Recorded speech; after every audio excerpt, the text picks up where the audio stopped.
22 billion? Cash? Yes, Dad. Sinolo niya ba yun? Bakit pareho As tayo in, ng utak? sinolo ba lang yun ni Zaldi Kaya lang, ko? sabi ko kanina nung narinig ko yung balita dito. Sabi ko, Wala bang, wala kasama? walang kahati? Walang boss? Sa kanya lang yun? Parang sa utak ko, para kung totoo to, kung kumamal ka ng ganyang kalaki, mag-isa ka lang, hindi ka natakot. Ano ba yan? Ang tatakaw All by nyo. myself? Kasi kung tayong dalawa to, sasama kita. Di ba? Ride or die tayong dalawa dito, Chong.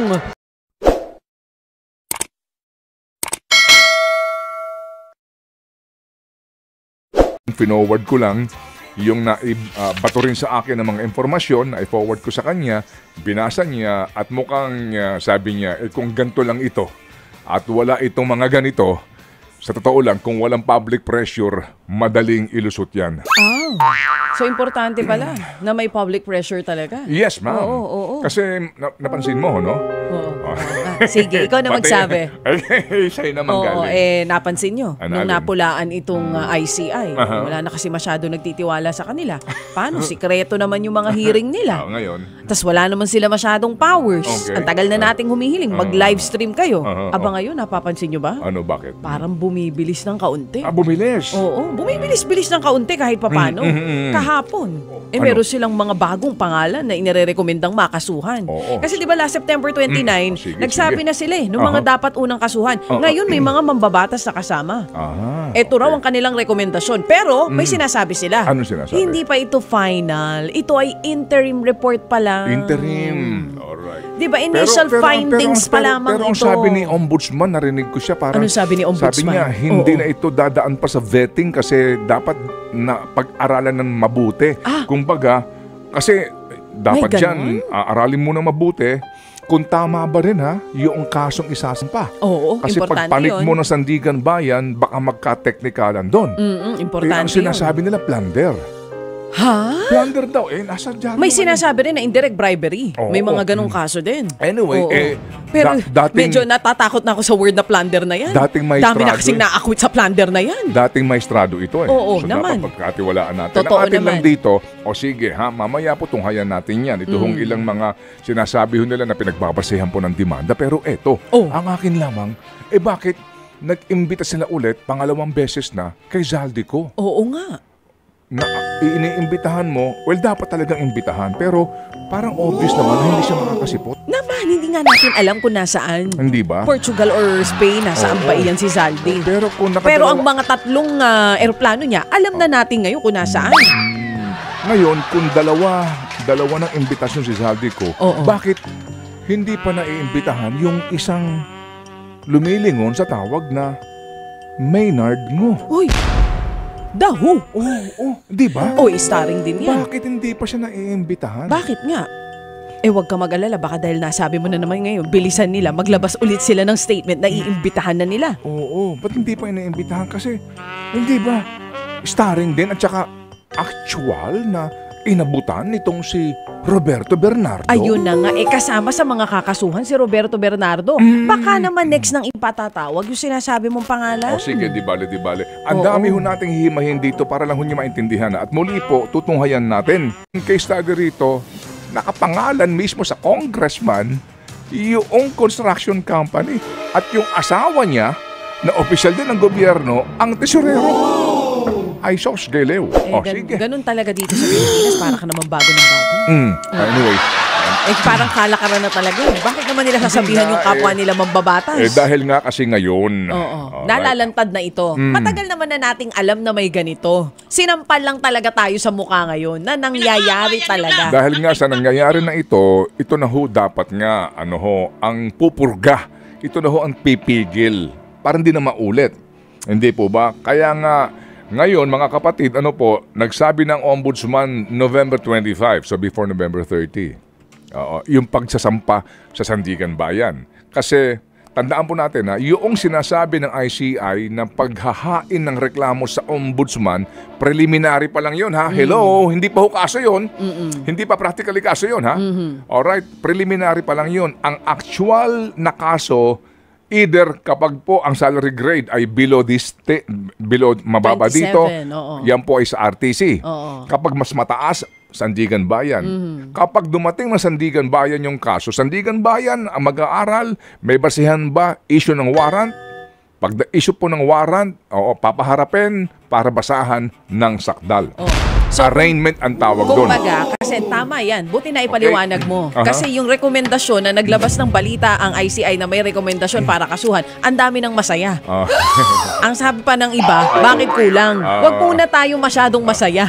Kasi interim pa lang to. Baka sa final report may mga mawala pang pangalan. Yun ang kinakakaba ko eh. Dribble lang Is po ito. madagdagan, mabawasan. Dribble lang po ito muna, Oo. ha? Kaya po, maging mapanuri po tayo dito. Kasi nga, hindi maitatanggi na nararamdaman po ng marami sa gobyerno ngayon yung pressure. Pati sa hudikatura.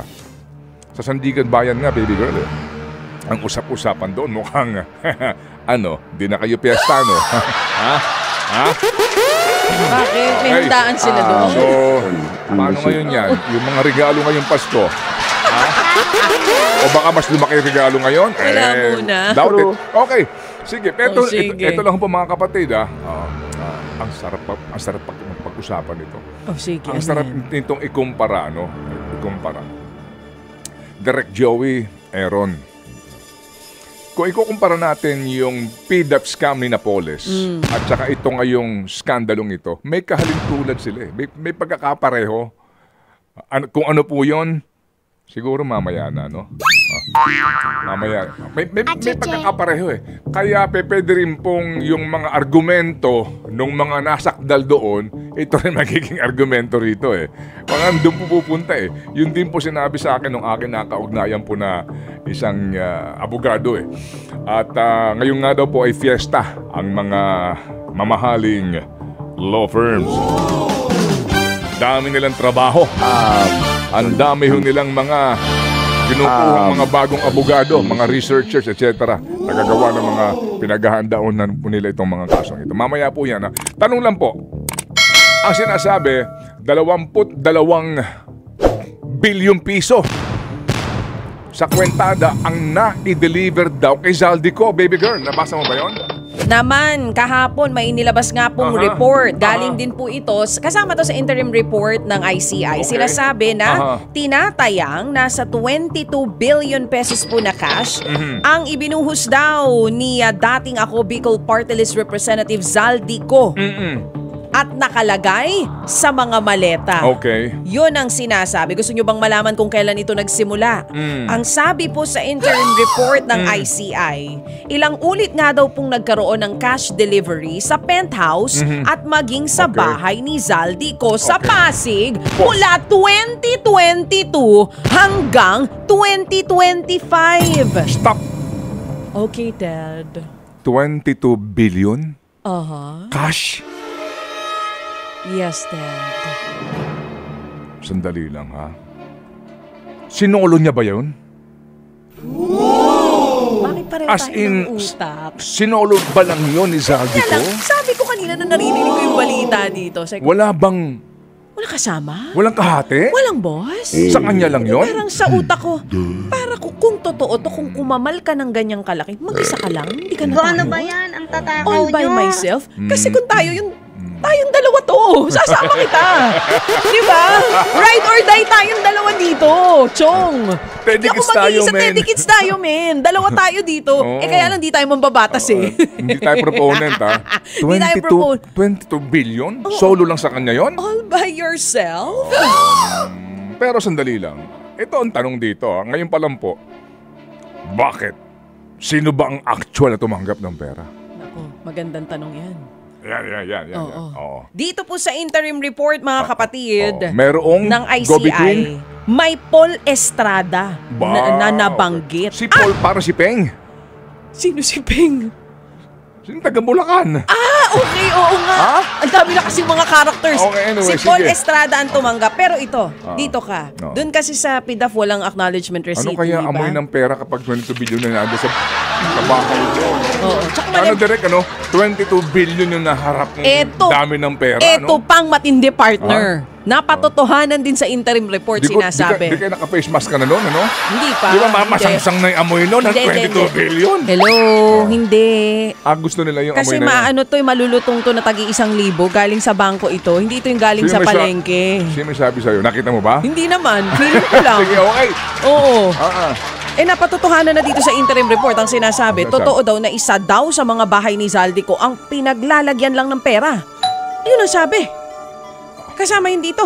Kasi nga kahit vault ng bangko, hindi kakasya yung 22 billion, di ba? Oo. Nasa maleta, may bahay, puro maleta. Pitong maleta van daw ang ng pera. Yung maletang pera. At ang pinakahuling hatid, ngayong taon, 1.75 billion. Ako lang naman yung tataka, girl. No? Ang pinakamalaki, nung 2024, 10.5 billion. Ako lang naman yung nagtataka. Sa ganyang mga usapin, pumutok itong iskandalong ito. Talagang walang nag-apply ng search warrant, Nakabad trip eh. Ano ba? Ikaw naman. Para kang bago ng bago. Nagulat ka nga kahapon eh. Wala pang, hindi pa naka-freeze, di ba? Okay. Hindi kasama yung mga eroplano.